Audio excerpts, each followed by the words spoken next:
It all started with a very simple idea. Tell the stories of how successful middle market CEOs made it to the corner office. I'm Brant Handley, founder and managing director of Resource Options International, or ROI. We're the USA's premier executive search firm focused exclusively on empowering middle market companies to attract, hire, and retain A players while transforming top executives' careers and lives. ROI's Into the Corner office is dedicated to discovering how middle market CEOs advance their career, and we're making these remarkable and sometimes quite unbelievable stories available to you for the very first time. Listen and learn about the challenges they've overcome, the interesting people they've met along the way, and the lessons learned that steered these executives' unique journey into a middle market corner office of their own. I know you enjoy these CEO stories as much as I've enjoyed recording them. So thank you for listening today. And if you like what you've heard, rate us on iTunes or wherever you get your podcasts. I'm looking forward to you joining me on the next great middle market CEO adventure into the corner office.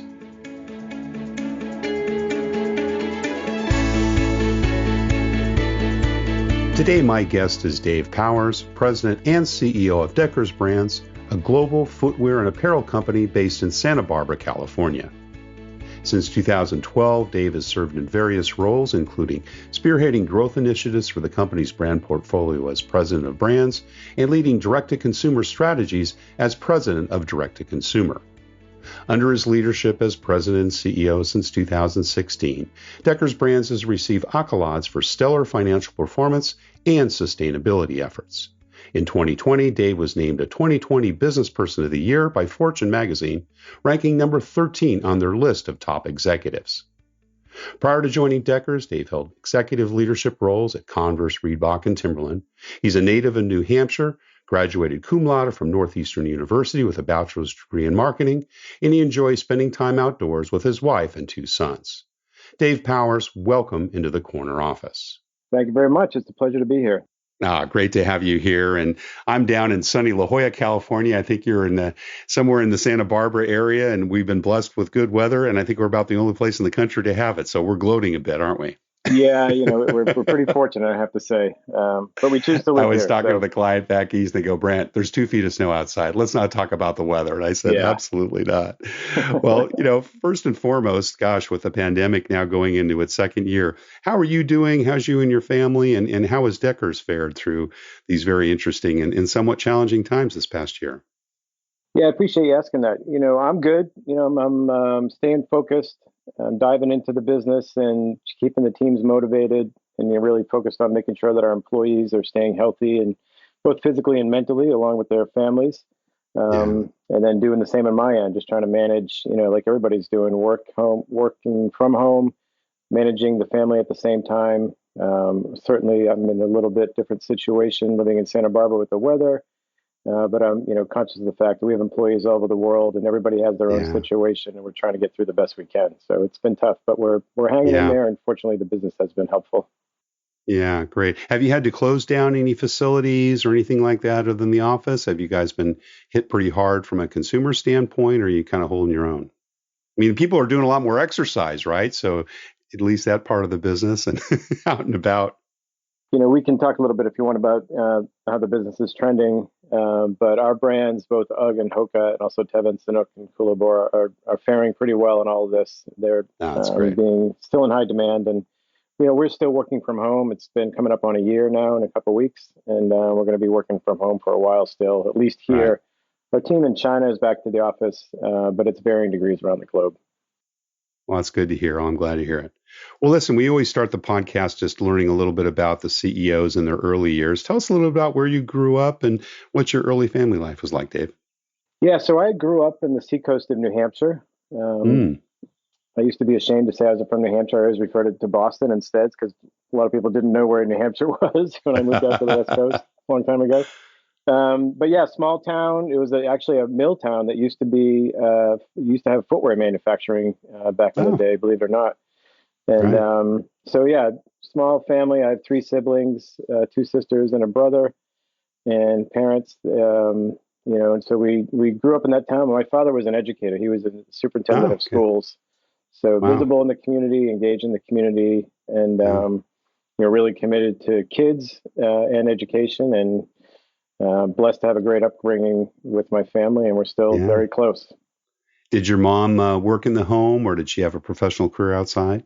She was a dental assistant, part-time. Okay. So she tried to balance Yeah. that and have her own personal aspirations along with raising 4 kids. So I appreciate how tough that could be for people to do and Yeah. manage. Yeah.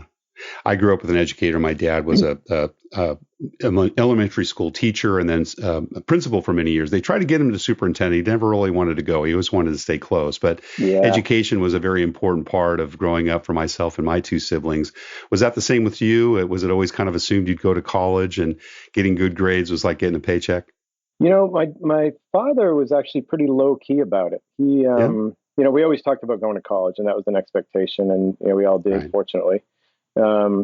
But he wasn't on us about grades. He had a very hands-off approach, kind of loose, tight approach to managing and for us. And he was there to support us, but he never gave us any special treatment. He said, "Listen, you're on your own. You can't pull any favors on me because I'm the superintendent. So it's up to you to Right. chart your own path." Yeah. Cool. What were the kinds of things that you remember growing up? Was there any, parental inspirations that either mom or dad gave you at an early age that kind of stuck with you through your career?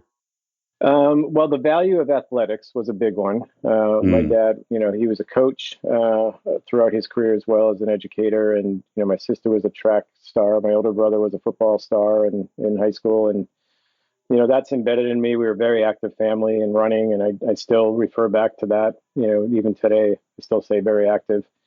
And then, the value of getting outside. We spent a lot of time at the beach, any chance we could in the summer. You're living in New Hampshire, so, you're always trying to get out. And, we grew up in a small town. It was actually a bit of a rural town too. So a lot of times just out in the woods, exploring with friends, getting into trouble.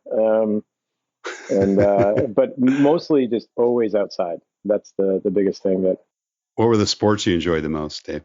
I played ice hockey growing up, and up until about 8th grade. Then I played everything. I mean, I played baseball, basketball, football, soccer, track, indoor track in the winter. I was just constantly trying everything out. But my best sport was soccer. So I had some scholarship opportunities come out of high school because of that. But, that's cool. Yeah. Good student as well. Did you find certain areas that you enjoyed more than others growing up in high school, junior high? Good enough. I mastered the skill of doing enough just to get by with, B plus. And same for college. I mean, I really leaned in college, but high school, I was, I had a lot going on with sports and everything else, but good enough to get into a good school. Were there entrepreneurial things you were involved with as a kid? Did you have the ubiquitous paper route or, do other things that raised some spending money when you were growing up? Yeah, all kinds of odd jobs. My first job actually was cleaning my father's office. I was a janitor for the school district, and spent my first days cleaning toilets, cleaning offices, vacuuming, those kinds of things. But that leads to good humility, right, Dave? Yeah. I'm sure everybody has war stories about work, and I did some construction for a while, but I think the real work ethic that was instilled in me was junior, senior year. I actually worked at McDonald's. And cool. Yeah, and that was a great just kind of training program about customer service and responsibility and accountability and the value of a paycheck and working hard for it. Right. Now you went on to Northeastern. Did you choose that school for a specific reason? I know it's in the area, obviously, where you were living, but did you? You said something about a scholarship. Did you have a scholarship in college? I had opportunities for other schools, but not there. Okay. That was actually my first choice. And the reason was twofold. One is I really wanted to go to school in Boston. And that was, down the road. It was about an hour and a half from where I lived. And I was actually in high school very involved in the Boston music scene and, the local music scene, and really wanted to live in a city, but also really enjoyed what Northeastern had to offer as far as the co-op program, the work study program. And that turned out to just be an amazing experience. It's a 5-year program, and you go to school for 6 months, and then you work in your field for 6 months on and off. you really just have to make it on your own. You're living in the city. You have to find your own place to live. You have to buy your own food, Right. and you're Right. constantly moving around between jobs and school. So it's an incredible foundation to build off of. Yeah. What was that first job you took out of college? The first job I took out of college, first thing I did was take off and move out to Vail, Colorado for a ski season. Nice. Yes, because I Nice. had never You had had a the summer gap off. year, as they call it now, right? Yeah, I had the little gap there. Yeah, and but it's interesting. I came back after that was the winter of the fall of '92, winter of '93. Sorry about that, '89.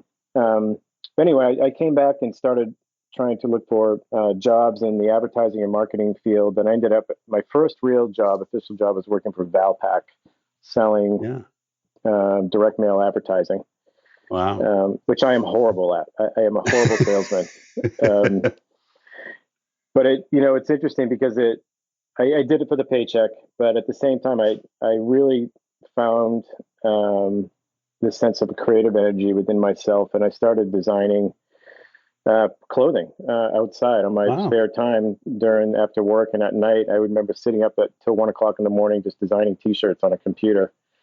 And ultimately turned that into a little apparel brand that I sold at various stores in Boston and up in San Francisco. And that's where I really found my passion. I obviously didn't make any money, but I realized that I love, what I learned at Northeastern in business, but I also love the creative side of work as well. Yeah. And, you've been in the branded shoe business for a long time, and we'll talk a little bit about from, Timberland to Converse to Deckers. But I understand you started in retail, right? You were with Gap for a while. How did that go, and how did you like the retail side of the business? Yeah, it's interesting. So it was '93 that I actually packed up everything I owned in my car, and I just drove out to San Francisco with the hope of either getting a job at Levi's or the Gap. Those are the big companies out there at that time. And I had learned a lot of graphic design work and marketing work. And so I went out there and interviewed, and I did some temp work for Levi's for a while. And then when I interviewed for the Gap, they said, well, listen, we don't really have a marketing department, a traditional marketing department. What you should probably do is work in the stores. And my initial reaction was, well, I didn't go to school for 5 years to come out and work at a Gap store. I was quickly humbled, and ultimately got offered a job to work as an assistant manager in one of the small stores in San Francisco, and it was a life changer for me. I was making, I think it was like $15,000 a year. I was working 2 other jobs on my days off at night and as well, and but within 9 months, I had made enough connections and unfortunately, I guess, impressed enough people to get offered an opportunity in merchandising at the headquarters. And that kind of kicked it all off. And from there, the value of working in a store instills the importance of customer service, and merchandising and understanding the P&L and all of it. It's an incredible experience. And so that foundation was invaluable for me. Yeah. Did you get people manager responsibilities pretty early on at Gap, or they tend to throw them at you pretty quickly there? They do. They give you a lot of trust, and that's one of the things people don't realize about stores. If you're running a store, if you're a store manager, you're basically a business owner. I mean, you own the P&L, and you have to hire and fire and train and develop. And so Gap at that time was best in class in developing retail talent, and I learned a great deal there, and through my career at Gap over the 10 years that I was there on just leading and managing people. And so you left there and in a merchandising role, from what I understand, and then went on to Timberland. Was that your next job? So you did the cross country thing again? Yeah. So I met my wife at the Gap. She was in the field. She ran their flagship in San Francisco, and so we got married, and then. At the end of about 8 years in, I realized that I was ready for a change, and the business was really struggling. And we had our first child, and my wife, stopped working, and we decided that we wanted to continue to live in some place where she didn't necessarily have to work. She could focus on raising the family. And then I got an opportunity at Timberland, which is moving back to New Hampshire, actually, close to my core family. So we took that opportunity.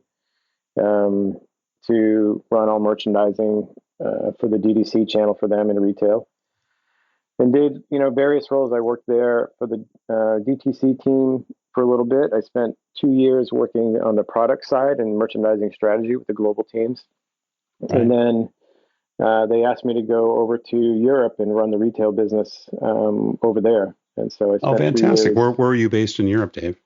We were based in London. And nice. Yeah, so our European headquarters at the time for Timberland was based there.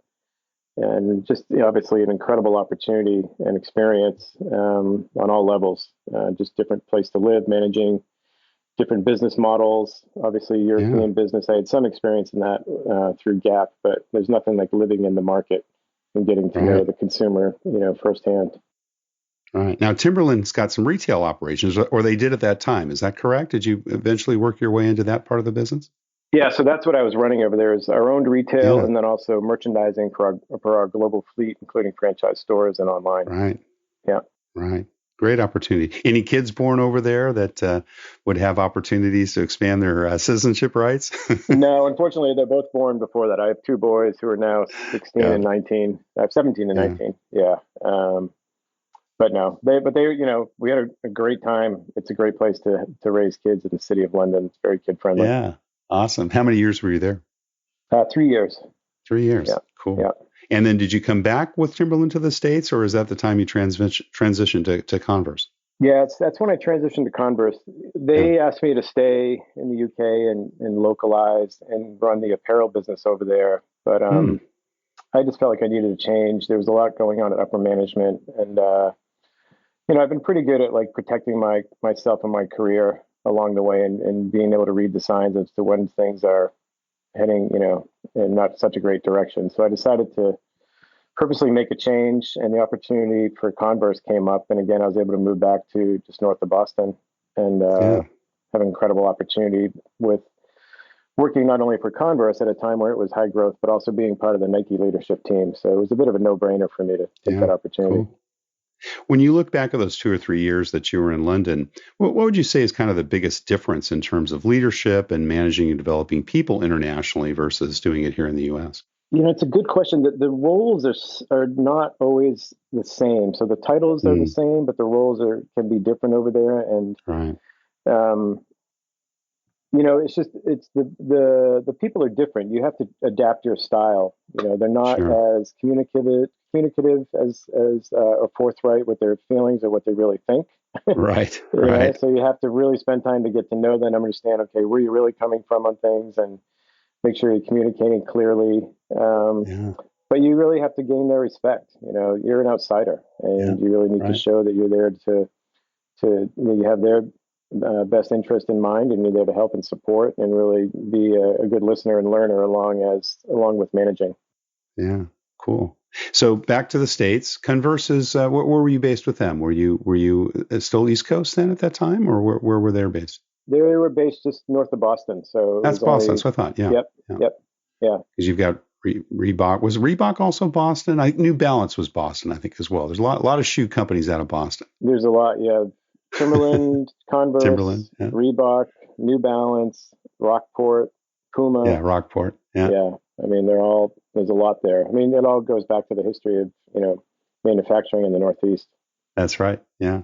So back to the Northeast, and then again, kind of a combination of retail and merchandising responsibilities there. What were your roles there at Converse?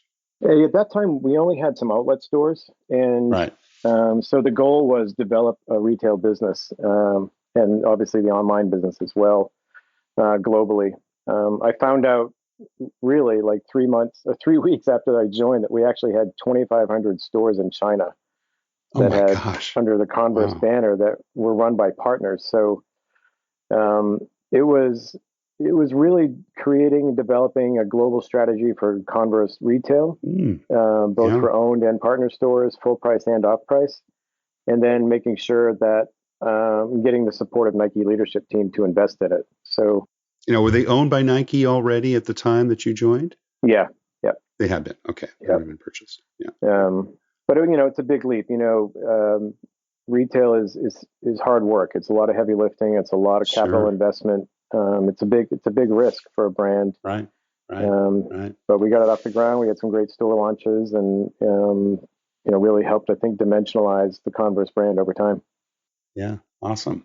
And then after 4 years, back to the West Coast again. So how did that come about? And just for our listeners, Dave's been close to 9 years, I guess, with Deckers, 8.5, somewhere in that range. And you kind of came out, and you've had 3 or 4 roles since you were there. But what was the attraction? What was kind of the motivation to say, okay, well, let's pack it up and do it again? Yeah, it's interesting. It was avoiding one challenge and then jumping on another. So Mm, what was happening at the time is, the team at Nike, my boss at Nike at the time, wanted me to move to Portland and join the Nike organization, leave yeah, Converse and go to Nike. Um, and they were very, generous with opportunities for me, running big businesses. But right. what I've always found is I like smaller, more, Mm, smaller businesses where you can really have a bigger impact. more intimate. Yeah, More yeah, intimate, that's the word. Yes, yeah, more intimate. right.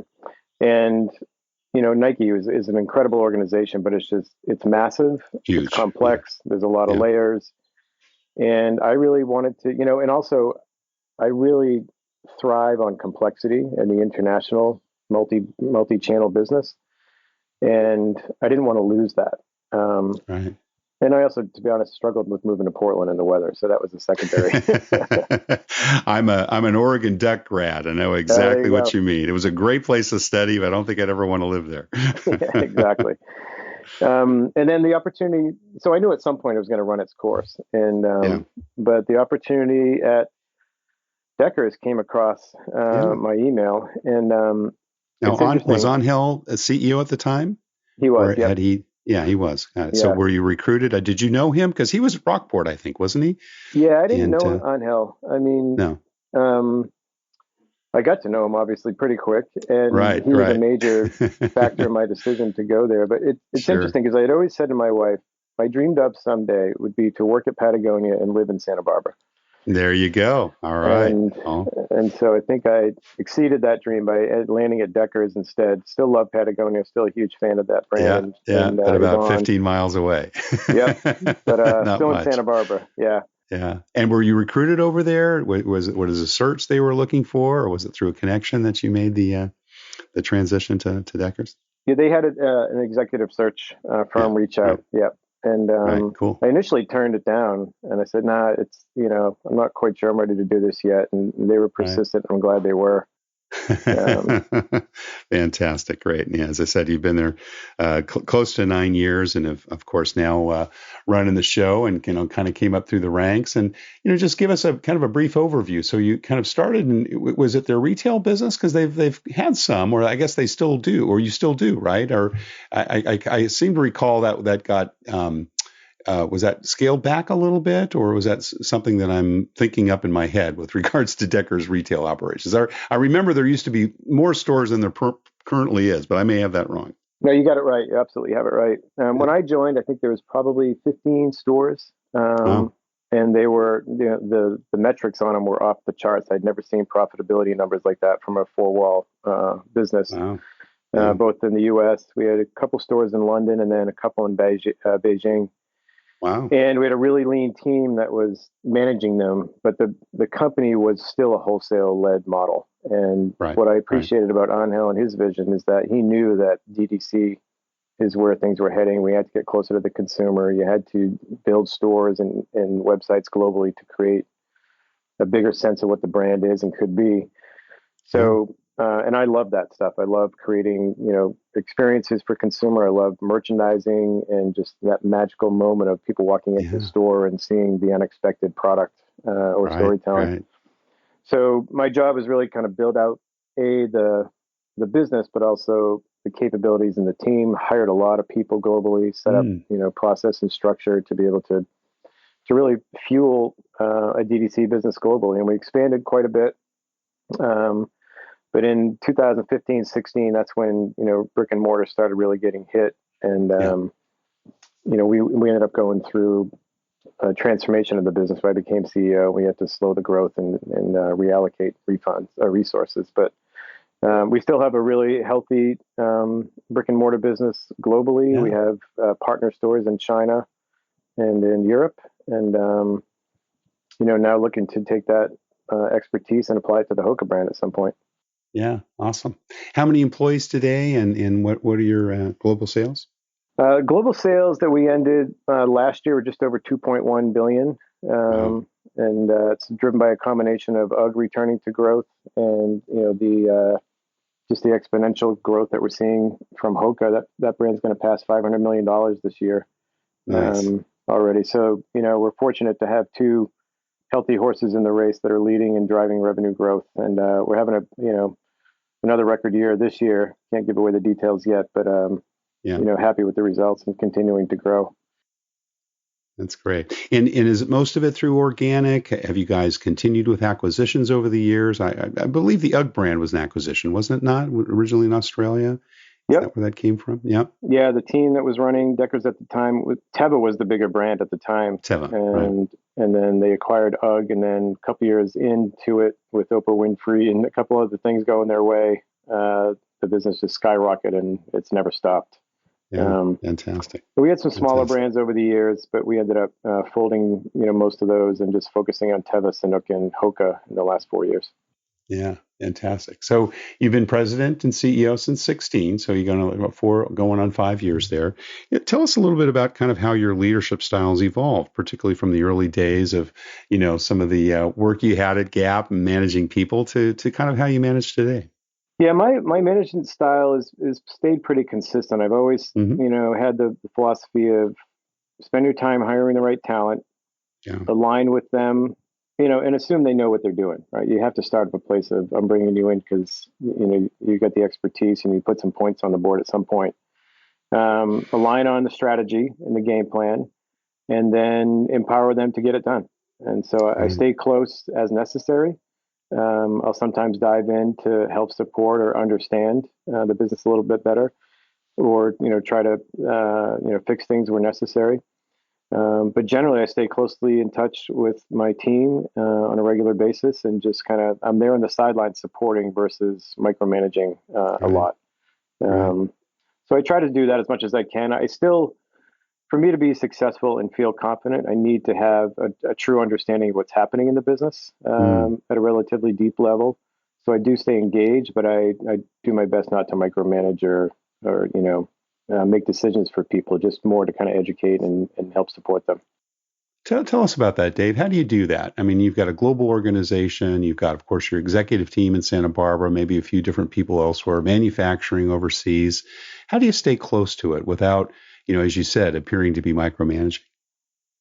Yeah, my approach is really be open and honest and transparent and Mm. approachable.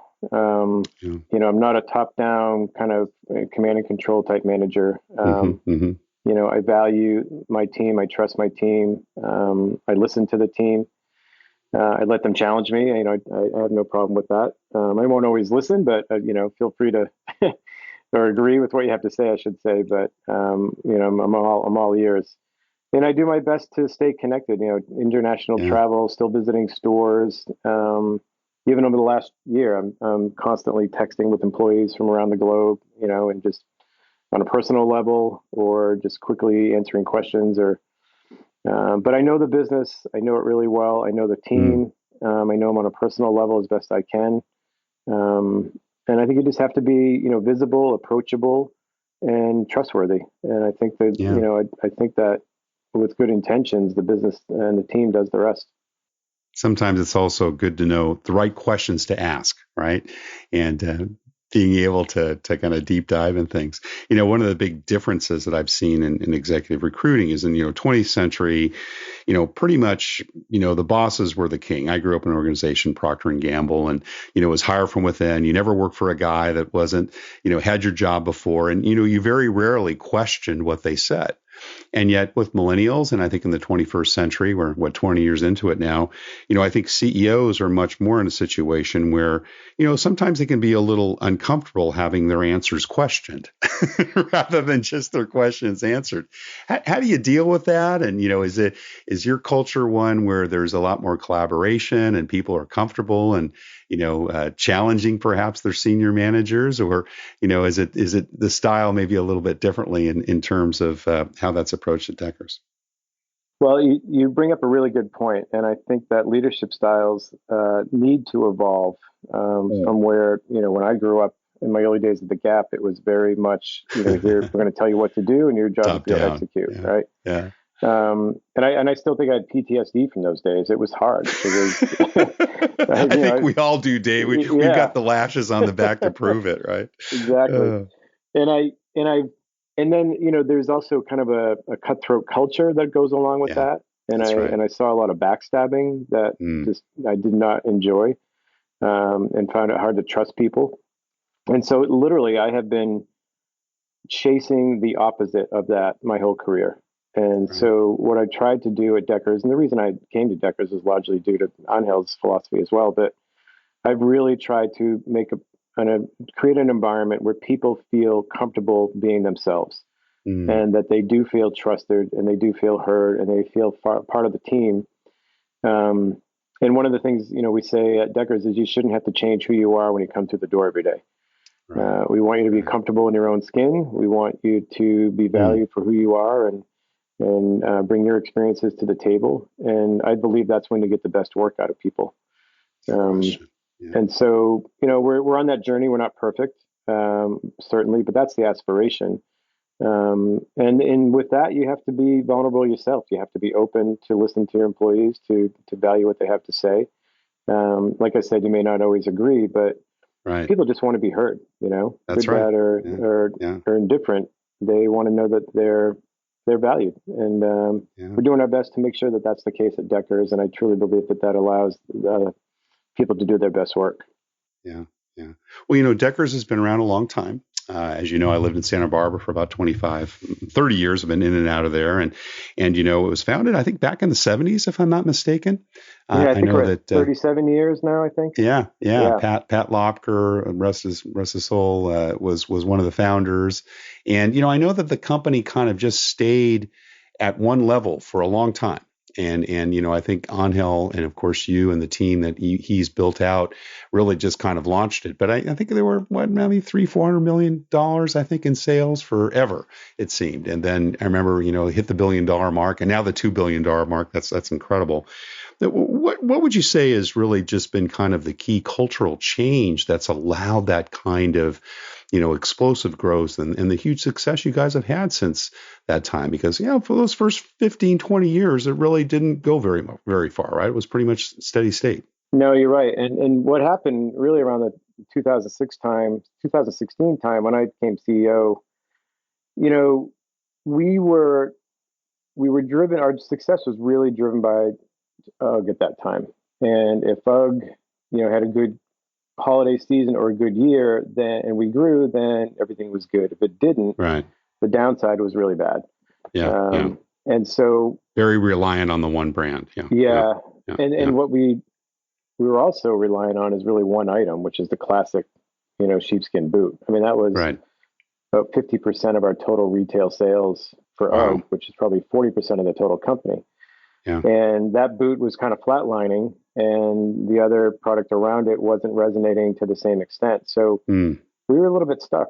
And what we realized is we had to go through a transformation to improve our profitability, to improve efficiencies, to reallocate resources. Involved a lot of saying no to things that people wanted to invest in.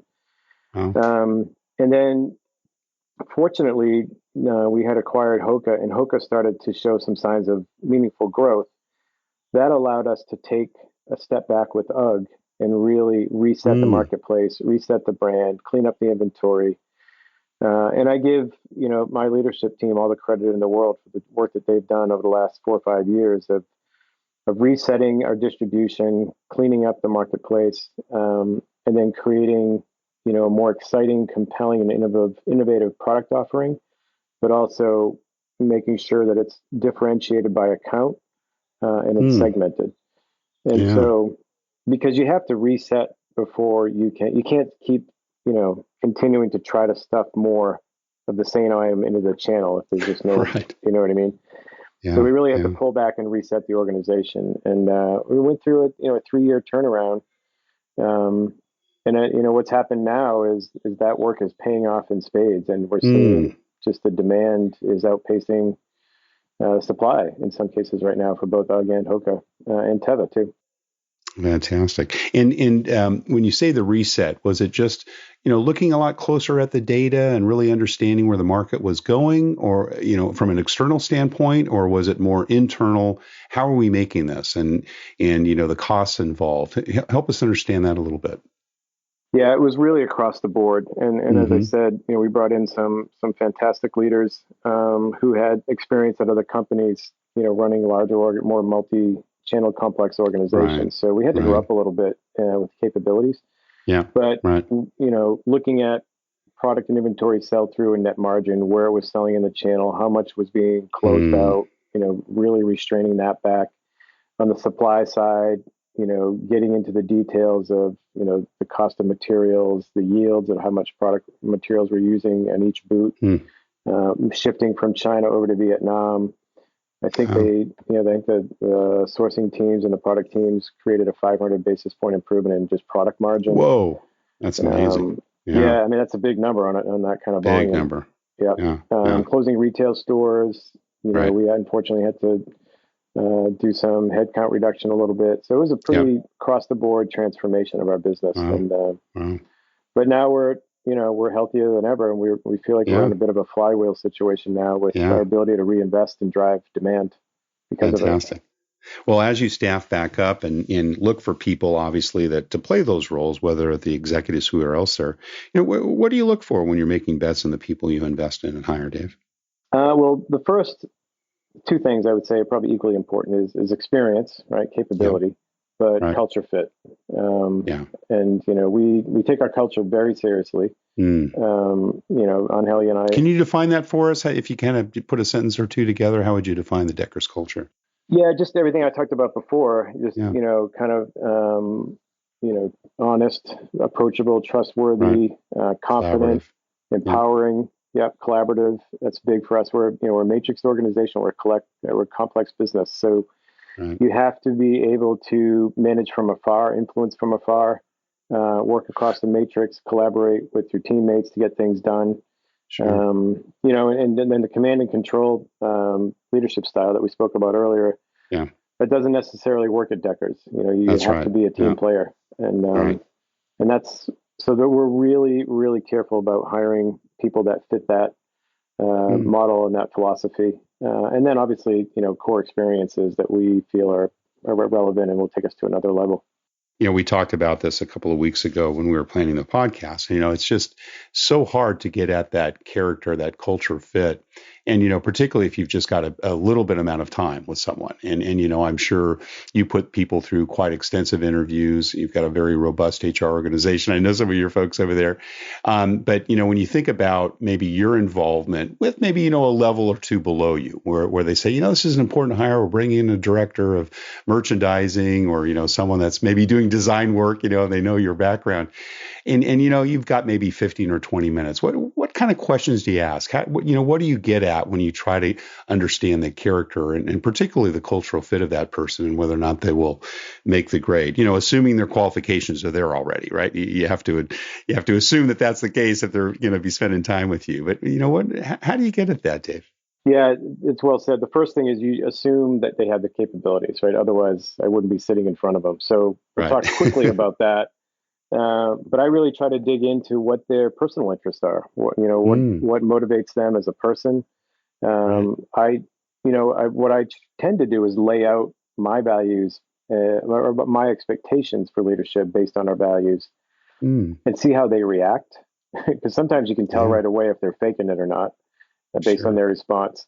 And then I'll have challenging questions on giving an example of a conflict resolution situation that you had to go through. How did you manage that? Or how did you manage working through that tough situation? Or how did you influence people to gain the investment that you got to do what you did? More probing questions versus validating their skills and try to get a sense of, who they are as a person. Who they are. More important than anything else. Excellent. Well, Dave, we've just about out of time. You've been very gracious, and we very much thank you for your investment in this. But we always ask one last question of our guests, and that's kind of what career and life advice would you have to someone who perhaps has their eyes on a corner office, and like you, worked for big companies maybe early on and decided they maybe wanted to get to something, a little bit more manageable and wrap their minds around. What would you advise to somebody maybe, mid-20s, mid-30s that, is looking ahead and has those types of aspirations? Well, the first thing I would say is find your passion. If you haven't found it, spend your time, exploring things that will give you opportunities to really fine tune and understand what makes you tick and what drives you every day. Once you have that, don't compromise and stick to it, because if you're not driven and passionate about what you're doing every day, you're not going to be successful both in work and out of work as a result. So, really stay motivated. Be yourself.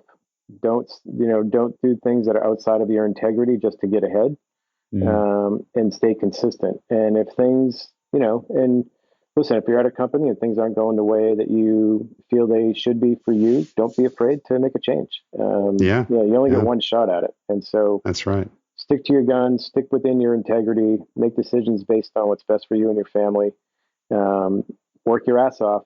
And I believe that, success will follow. Wise counsel.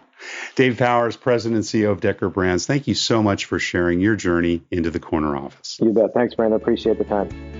Thank you for listening to Into the Corner Office with Brant Hanley. We hope you enjoyed hearing our guest CEO story as much as we did.